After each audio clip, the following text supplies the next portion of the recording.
Chapter number 7 kingdom protista को शुरू कर जा रहे हैं। क्लासिफिकेशन में जो 5 किंगडम क्लासिफिकेशन है उसमें किंगडम प्रोटिस्टा किधर फॉल कर रही थी? Number 2 kingdom. इसमें क्या प्रोकैरियोट्स थे? नहीं, इसमें तो यूकैरियोट्स थे। तो इसका नाम सिर्फ कंफ्यूज कर रहा था किंगडम मोनेरा के साथ। तो आइए बच्चे चलते हम इसको स्टार्ट करते थे। किंगडम प्रोटिस्टा, द किंगडम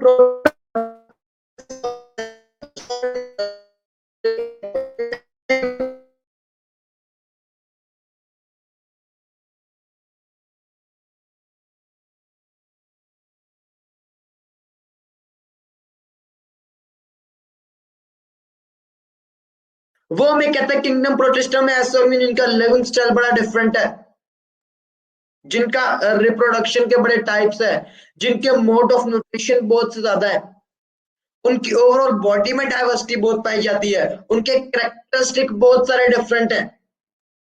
तो कहते हैं इनको पढ़ना कोई आसान काम, कोई आसान चैलेंज नहीं है। तो किंगडम प्रोटिस्टा में बहुत वास्ट वैरायटी ऑफ ऑर्गेनिज्म पाए जा रहे हैं। किंगडम प्रोटिस्टा में वो सारे ऑर्गेनिज्म पाए जा रहे हैं जो कि एक्सक्लूड कर दिए गए बाकी 4 किंगडम से। ऐसे ऑर्गेनिज्म जो बाकी किसी भी किंगडम में ना आ सके वो उठा के किधर डाल दो? किंगडम प्रोटिस्टा में। इसकी वजह से इसमें जो ऑर्गेनिज्म पाए जा रहे हैं उनमें बड़ी वैरायटी है, न्यूट्रिशन की तरफ से है, शेप की तरफ से है, साइज की तरफ से देखें, जिस मर्जी तरफ से, जिस मर्जी एंगल से उनको आप स्टडी करने की कोशिश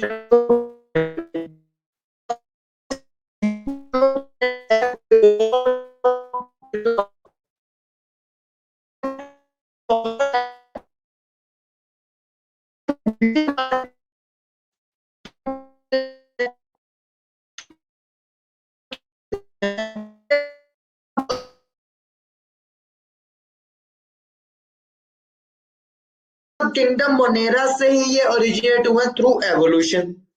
Another reason for creating a separate kingdom arise from the difficulty in placing a certain eukaryotic organism in appropriate kingdom। और कहता है एक और वजह इस किंगडम को बनाने की ये भी है कि वो ऑर्गेनिज्म जिनके पास हमारे मुश्किल आ रही थी कि उनको किस किंगडम में मत रखें, किस किंगडम में उनको क्लासिफाई करें, हमने क्या किया? सिंपली उठा के उन्हें किंगडम प्रोटिस्टा में फेंक दिया। This difficulty is a consequence of the fact that other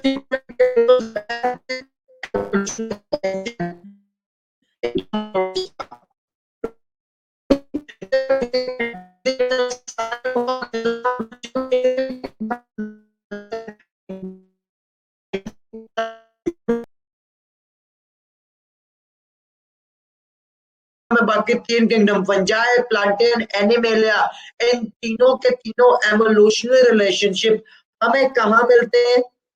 kingdom Protista में। The other eukaryotic kingdom, plantae, fungi and animalia arose from the protist in various ways। वो कहता है काफी डिफरेंट वैरायटी से जो यूकैरियोटिक ऑर्गेनिज्म है वो arise कर रहे हैं यूकैरियोट से। All protists are eukaryotics and evolved from prokaryotes। इस चीज को भी हमने डिस्कस कर लिया कि हम क्यों कहते हैं कि प्रोकैरियोटिक किंगडम कितनी इंपॉर्टेंस क्या है। जो प्रोकैरियोट्स हैं ये सब के सब ओरिजिनेट्स हुए किंगडम से। नेक्स्ट हमने कहा कि जितने भी किंगडम है बाकी 3 फंजाई, एनिमेलिया और प्लांटे, इनके जो ऑर्गेनिजम्स हैं उनका एवोल्यूशनरी हिस्ट्री अगर जाने पहचाने देखें कहां जाकर मिलेगी आपको?